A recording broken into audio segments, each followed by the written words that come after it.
My vegan brother always ruins family dinners by lecturing everyone about meat. I finally told him he's not invited to Christmas anymore. My family says I'm cruel.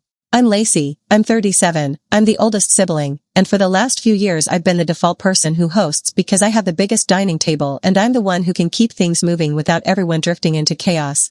My brother Rowan is 34, he went vegan about 3 years ago, and I want to say up front I don't care that he's vegan. If he quietly ate his food and lived his life, none of this would be a problem. We have vegetarian friends, we have picky eaters, we have kids who think ketchup is a food group. I can accommodate almost anything. The problem is Rowan treats every meal like a debate he has to win, and the rest of us like we're sinners he has to convert. It didn't start that way. At first he was just excited, he'd bring his own dishes, he'd talk about new recipes, he'd offer people a taste, and even though he was a little intense, it was manageable. Then it turned into commentary, little remarks about what people were eating, about the smell, about how he couldn't believe we still did this, and I could see my mom doing her familiar reflex, laugh lightly, change the subject, pretend it didn't happen. My mom has always handled Rowan like he's a glass ornament, like if you set him down wrong he'll shatter and everyone will have to clean up the pieces. So she smooths, she redirects, she makes excuses, she tells everyone to be the bigger person, and somehow the bigger person is always whoever Rowan just embarrassed. My dad is the opposite. He grew up on a ranch, he's a practical meat and potatoes guy, and he can't hide his annoyance. So when Rowan starts in, Dad's jaw tightens and he says something blunt, then my mom scolds him, then Rowan gets that smug wounded look like he's being persecuted for having morals, and the whole thing becomes this loop that ends with my kids asking why Uncle Rowan is mad again. I have 2 kids, Piper is 9, Cole is 6, and this is where my patience started to evaporate, because Rowan doesn't just lecture adults, he lectures kids, and he does it in this overly serious tone like he's doing them a favor by ruining their appetite. The first time I truly saw red was at a family barbecue about a year ago, when Cole was eating a hot dog and Rowan knelt next to him, eye level, and told him he was eating a dead animal, and he asked Cole if he wanted to be responsible for animals being scared and hurt. Cole looked at me with wide eyes, then he started crying, not loud dramatic crying, just that silent shaking kid cry, and he asked me if he was a bad person, and I had to take my kid inside and sit on the bathroom floor with him while he tried to breathe normally again. When I came back out I asked Rowan what he thought he was doing, and Rowan acted offended that I called him out. He said he was educating, he said kids deserve truth, he said we lie to them with cute words, and he said I was raising my kids to be disconnected from consequences. I told him consequences are not something you dump on a 6-year-old during lunch, and Rowan told me I was shielding Cole because I couldn't handle being challenged. My mom told me later Rowan was just passionate, and she asked me to let it go because family is family. After that I set a rule, not a vague rule, a clear one, no food lectures around my kids. I told Rowan if he wanted to talk about veganism, he could do it with adults after the meal, not while children are eating, and he promised. He even did that solemn hand-to-heart thing he does when he wants to look sincere. Then he broke it anyway, just in a sneakier way. He started using jokes, he'd say something about meat sweats, he'd say something about arteries, he'd say something about how he could never eat that without feeling sick, and when someone reacted, he'd claim it was just a joke and everyone was too sensitive. He also started bringing surprise food and pushing it on people as a test. He'd bring vegan cookies and not say they were vegan until after someone complimented them, then he'd announce it triumphantly like he caught us enjoying something without harm. My aunt praised him once for being clever about it, and I wanted to scream, because it wasn't clever, it was manipulative, it was him trying to engineer a win. The Breaking Point dinner happened last week, and it wasn't even a holiday, it was just a normal family dinner I hosted because my parents were coming back from a trip and my mom wanted everyone together. I cooked the way I always do. I made a big roast chicken, mashed potatoes, green beans, a salad, rolls, and I also made a vegan option for Rowan, a lentil loaf thing I found online. I tested it, it was fine, not my favorite but completely decent, and I set it on its own tray with its own utensils, because I take food boundaries seriously even if Rowan doesn't take ours seriously.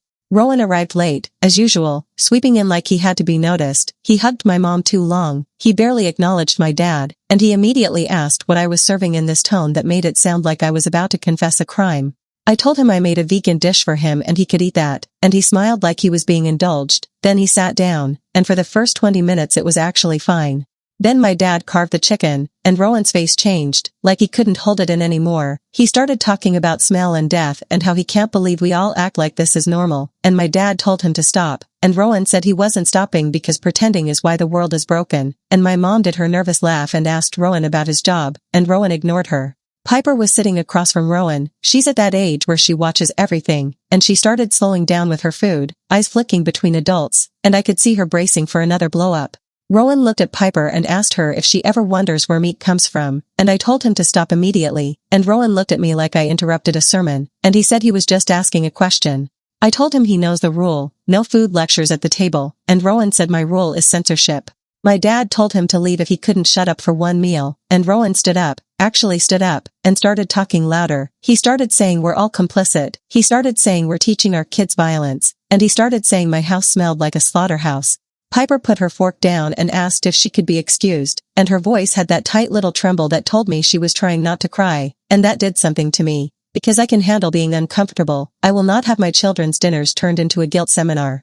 I told Piper yes, and she and Cole went to the living room, and I could hear Cole asking what slaughterhouse means, and I felt this cold rage settle into my body, the kind that makes you very calm because yelling would waste energy you need for a decision. Rowan kept talking, and my mom started crying quietly, because she hates conflict, and my dad looked like he wanted to flip the table, and I realized we were all orbiting Rowan again, all our emotions being managed around whether Rowan felt heard. So I said it, I told Rowan he was not invited to Christmas at my house.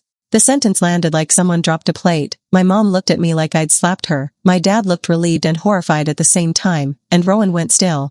Rowan asked if I was serious, and I told him yes. I told him I'm hosting Christmas, and I'm not having him come into my home and ruin it. I told him he can be vegan, he can bring vegan food, he can do whatever he wants, but he cannot lecture, he cannot shame, and he cannot involve my kids. Rowan said I was choosing meat over him, and I told him no, I'm choosing my kid's peace over his need to perform.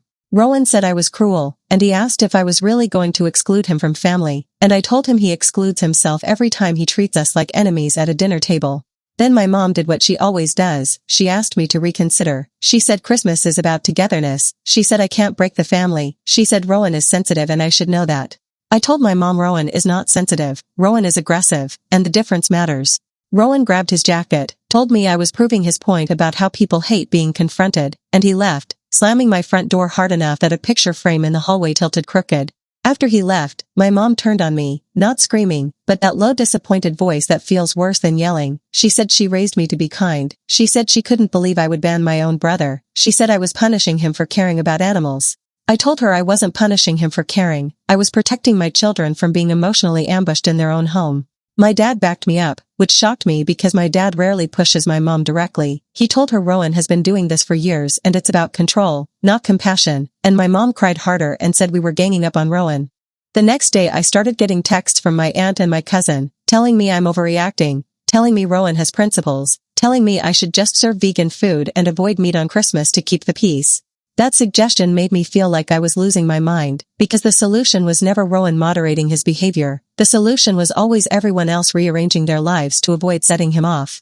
Rowan posted online too, a long dramatic post about being excluded for having empathy, and people commented supportive things, and a few mutual acquaintances messaged me asking what happened like I was the villain in a story they already decided they understood. I haven't responded publicly, I don't want an online fight, but my mom has been calling me constantly telling me I'm tearing the family apart, and I keep thinking, am I actually cruel for drawing a line, or is this the first time anyone has ever told Rowan there's a consequence for ruining every shared meal? Update 3 weeks later. My mom tried to negotiate Christmas like it was a hostage situation. She kept calling with new compromises. First she said Rowan could come just for dessert, then she said he could come just for gifts, then she said he could come if we all agreed not to eat meat until after he left, and each compromise was basically the same. Rowan's presence was treated as more important than everyone else's comfort, and Rowan's behavior was treated as inevitable whether we needed to plan around. I told my mom no every time, not because I wanted to punish anyone, because I had already watched what happens when you keep bending. Bending becomes the only language anyone respects. Rowan didn't contact me directly at first, he used my mom as the messenger, and I could hear his tone through her. She'd say Rowan is hurt, Rowan is devastated, Rowan can't believe you do this, and I kept saying the same thing, Rowan can call me himself if he wants to talk like an adult. Finally, about 2 weeks after the dinner, Rowan showed up at my house unannounced in the early evening, and I knew it was him before I even opened the door because my whole body tensed. He stood on my porch with a grocery bag in one hand and that self-righteous calm look on his face, like he was arriving to settle a dispute he felt confident about winning. He told me he brought vegan treats for my kids, and I didn't take the bag. I told him we needed to talk outside, and he tried to step past me, and I blocked the doorway with my body, and I could see him register that I wasn't playing the normal family game where he gets to enter and take over the space. Rowan asked if I was going to keep acting dramatic, and I told him I wasn't being dramatic, I was being clear. I told him he's not coming into my house to surprise my kids with gifts when he's the same person who makes them anxious at meals. Rowan said he never meant to upset the kids. He said I was twisting everything, and he said he was just speaking truth. I asked him if he believed my kids should feel guilty while eating dinner, and he said guilt is a normal response to harm, and hearing him say that so casually made my stomach turn, because it confirmed he thinks he's entitled to shape my children's emotions as part of his mission. I told Rowan that my house is not his classroom, my kids are not his audience, and if he wants a relationship with them, it has to be one built on kindness, not lectures. Rowan then tried to flip it. He asked why my kids' feelings matter more than animal suffering, and that was the moment I realized we weren't even arguing about dinner, we were arguing about whether Rowan gets to decide what morality looks like for everyone else. I told Rowan he could believe whatever he believes, but if he keeps bringing horror imagery and guilt into meals, he will not be around my children, and Christmas was not negotiable. Rowan's face got tight, then he said something that made me see the pattern clearly. He said the only reason I'm doing this is because I'm embarrassed in front of my husband, and he implied I'm trying to look like the tough older sister, and he said it in that sneering way people use when they're trying to find the soft spot that will make you collapse.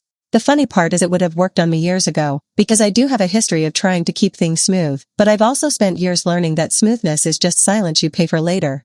I told Rowan my husband has nothing to do with this is about my kids, and I told him he needed to leave. Rowan didn't leave right away, he stood there and kept talking, then he started raising his voice, loud enough that my neighbor across the street looked over, and Rowan said I was banning him because I can't handle being confronted with my own cruelty. I told him I was done and I was going back inside, and as I turned, Rowan finally said the line that made my chest tighten. He said, "Your kids are going to grow up and hate you for feeding them violence." I stopped, turned back, and told him if he ever speaks to me about my children like that again, he will not just be uninvited from Christmas, he will be uninvited from our lives until he can behave like someone who actually loves them.